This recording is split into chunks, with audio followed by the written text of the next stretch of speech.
As the G7 meets for its annual summit next week, it faces an opportunity to play a more meaningful role in global governance, if it commits to reform. Victor, why is now such a pivotal time for the G7 to assert greater leadership?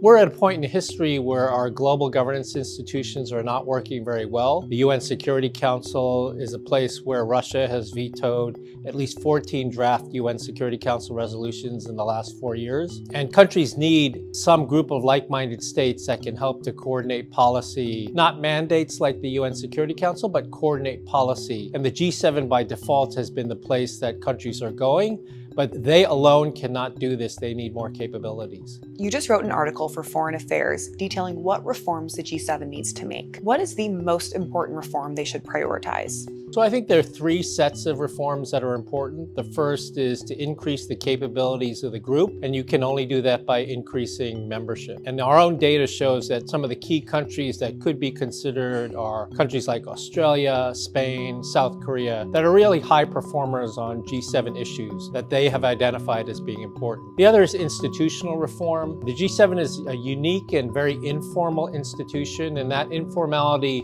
allows for flexibility and trust, but also there's some inefficiencies. So we have some recommendations with regard to institutional reform, creating a permanent secretariat, having a much more formal agenda setting process. And then the third element relates to legitimacy. The G7 is traditionally a rich club of nations. They have less credibility in the global south.